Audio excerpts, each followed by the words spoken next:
Hello, ladies and gentlemen. MarauderEX here with a video about news stories, and a lot of them, and it's only Tuesday. This is going to be a good week, folks. Alright, so a lot of things were brought to my attention, things that, hey, I should probably talk about this, but by the time I got a chance to sit down and talk about one story, several other things kind of crept up. So what I'm going to do is I'm going to kind of just shove them all into one video and just bitch and moan about it. So, let's get started. The first thing was Sony Computer Entertainment of America going ham on YouTube. So the backstory for those of you who have not been following all of this drama, Sony Computer Entertainment, SCCA, is distributing a game developed and published by Hello Games called No Man's Sky. No Man's Sky is a procedurally generated universe that when you get into it, you basically create the universe as you explore. It reacts to you. There's been a lot of controversy about this game, people suing the developers, saying that they stole an algorithm, the people developing the game saying, no, we didn't, this is frivolous, and then there were things like review embargoes. There's not to be early reviews of this, the game is not being sent out, early access to people to give a review. Now, I get both sides of this, I understand. Reviewers are not entitled to free copies of games, but also at the same time, embargoes have traditionally been used to kind of, silence potential negative reviews that might hurt game sales. And they want the first couple of day game sales before people realize, oh, this is a bad game. So there's this very good argument on both sides of this, but as a consumer, I'm a little more weary of review embargoes. Being on the reviewer side of things, seeing things from the press side, I can see that that's not good. But also, I get that everyone screams that sites like IGN, Kotaku, Polygon, they're not entitled to a free. And I don't think it should be free. But anyway, that's an argument for another story. Anyway. Sony started filing DMCA takedowns of people posting videos of the game because of this embargo. The problem is a lot of the videos that they seem to have targeted were using press-released assets. So people, had a press pack. It's like, hey, here's a video clip that you can use, to augment your article or your blog post or your YouTube video that you could put in a little window and show off a little bit of gameplay. Given to them by the developer and the publisher. So that was a thing. Now I get it. Again, I get both sides of this. There's an embargo. They assumed that because it's the title of video, description of video, something, that it's leading to, this is new footage, that this was, illegally obtained footage, and they filed takedown notices. But the problem is that's a very heavy-handed tactic. That's so heavy-handed, it is disgusting to me. As someone who's been on that side of that as well, I've been the person who's had a manual takedown for no justifiable reason. So that was a thing. To my, to the credit of Hello Games and to my, slightly regained confidence in developers and publishers and their interaction with their fan base, the lead designer and head of Hello Games did resolve this issue very, very, very quickly. He was talking to Sony about it. He was in contact with multiple people who had their accounts damaged because of these takedown notices.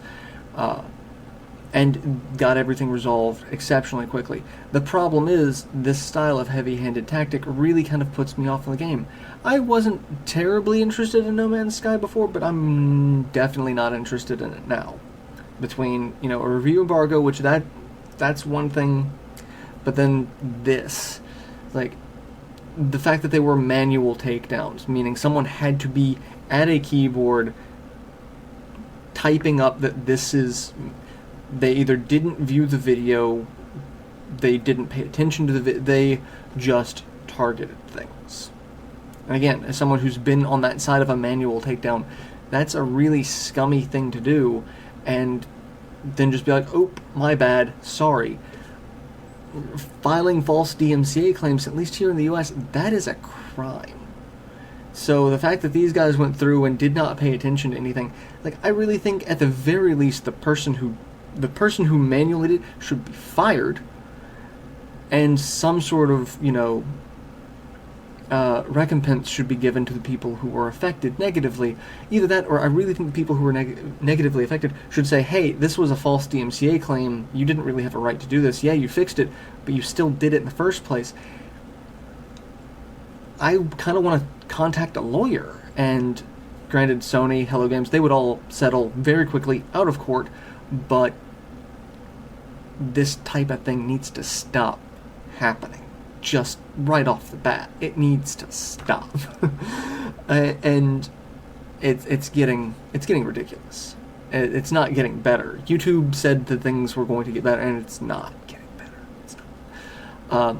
So that was the first story. The second stories, there's two of them related to Nintendo this week, because Nintendo, you're almost as bad as Sega was there for a little while. So last week, many issues of the old Nintendo Power magazine were brought to the digital archives, so you could view them all. This week, they've all been taken down, because Nintendo. Now, at first, people were saying that it was just because they have to defend their assets, they have to protect the trademark. If you don't protect the trademark, it opens the door.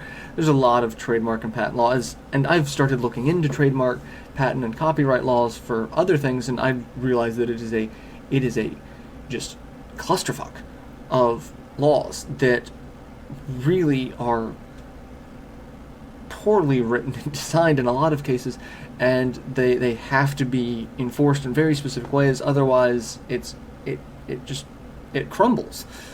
And so that was the initial argument. And then it was brought to light that Nintendo's starting to do reprints of certain things, and reprinting sections from the magazines that... I get it. Nintendo, this is going to be the theme for both of these stories. Nintendo is within their legal rights to do this. However, Nintendo is piss poor at communicating with their fan base the reason why they actually want to do this, rather than just say, oh, we took it down because we want to protect our intellectual property. Not that, hey, we actually want to do something good, we might want to start reprinting these and give people actual hard copies, maybe make them into, a book, combine all the issues into a compendium or something. No, they don't talk about the things that they might want to do because they don't know if they want to do it. They just want to make sure no one else gets to do it first. And that's Nintendo's MO from forever and a day ago. They bought the rights to porn so that no one could distribute Super Mario themed porn. A live action XXX movie they bought the rights to so that they could just throw it in a vault. I get that. Get it. Completely. And that's the same vein of the second story, is Nintendo has started taking down the Metroid 2 fan project. Those of you who don't know, someone went through and painstakingly, using more modern Game Boy Advance style assets from like Zero Mission, things like that, and completely redid Metroid 2 Return of Samus from the original Game Boy. Looks fantastic. Looks amazing. Because, it's also this year the 30th anniversary of Metroid. Very appropriate thing. They pull it. Now this one doesn't surprise me at all because they've done similar things like this again in the past. Someone who redid some early, I want to say Mario 64 levels using modern rendering engines. I forget which one in particular.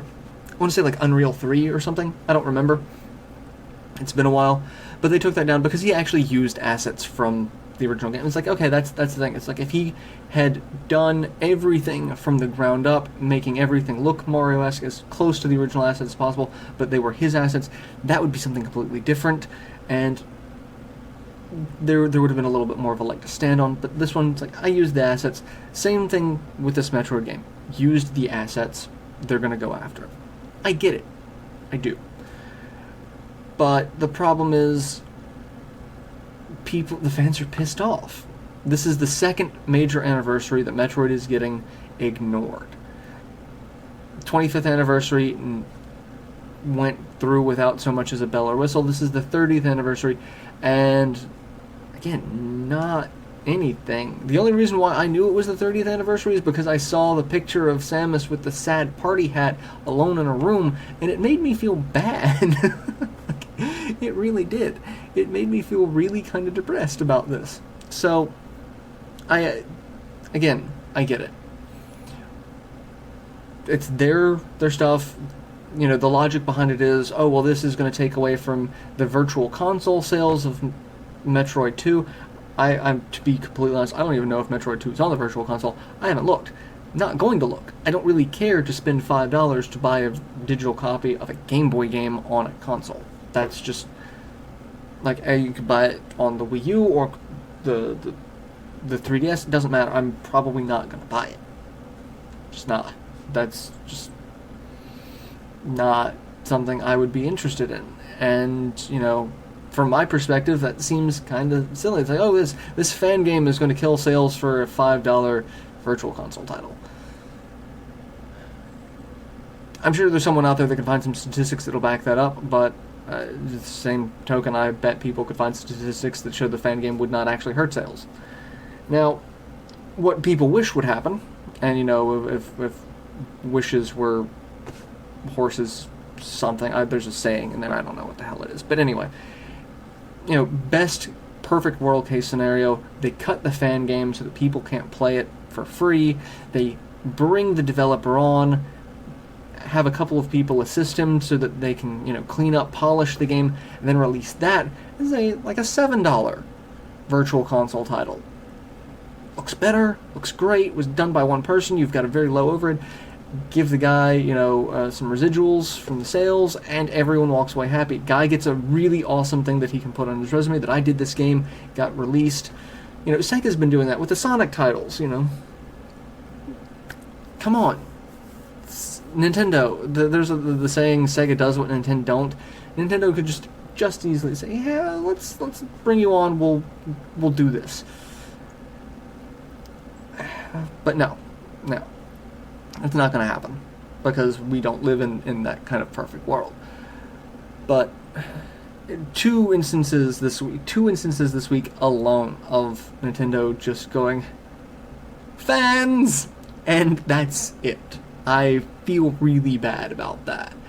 Again, I completely understand they are within their legal rights for both of these particular instances. Just because you are in the legal right to do something does not mean, you know, you're not a dick if you do it. Like, that's the long and short of it. It's like, yes, I'm within my legal rights to be a complete and total asshole. Doesn't mean people are going to like you for being an asshole. Doesn't mean people are going to be like, oh, well, good on him for defending his rights to be an asshole. No one says that. No one. Least of all consumers. Least of all gamers. Like, that's... So, that's been this week of just really bad business decisions. Welcome to August. This is just,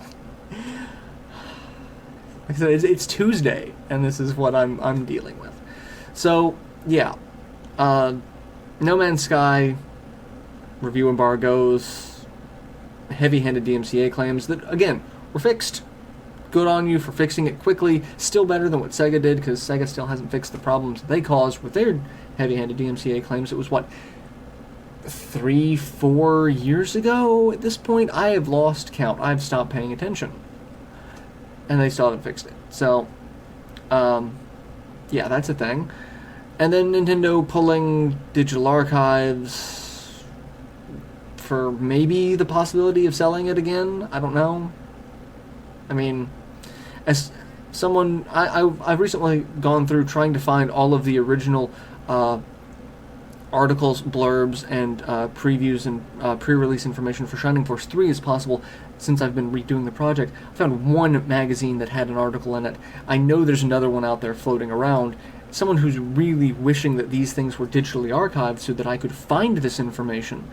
I'm really disappointed in Nintendo's actions in this, unless they make it available through some other means.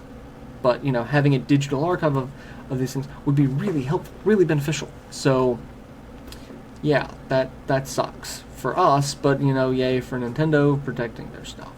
And then again, yay for Nintendo protecting their stuff, but again, sucks for us that we get to miss out on, you know, a very well-done, fan-made game. It reminds me of Sega and the Streets of Rage project. It's like, this could have gone a completely different way, but it went this way. And I kind of subscribe to the Valve Gaben style of, like, if you give the consumers a worthwhile product as well as good customer service, they're more apt to buy it from you to show support than they are to pirate it. And even if they do pirate it, you're going to have more than enough people supporting you than pirating. It's like, I just get the feeling that if, you know, these things were you know, looked at from a different stance other than, you know, we want them to stop it, it's like, why not take a look and it's like, well, they did this, there's obviously, you know, a fan base for this, there's people who want to play this game, what can we do to make this a thing? As opposed to, let's make it not a thing. It's the again, a traditional gamer mindset. I'd rather things get buffed than nerfed. And that's how I see a lot of these issues. I would rather, you know, the situation get, you know, a positive buff rather than a negative effect. So that's yeah. That's it's been the week so far. I'm holding out hope that maybe all the crazy's gotten done you know, just now, and we have smooth sailing the rest of the week. But I know better. So I will see you all next time a story pops up. Hopefully I can get it done before, you know, another story pops up and everything goes to hell in record time. So, yeah. Till then, later, everyone.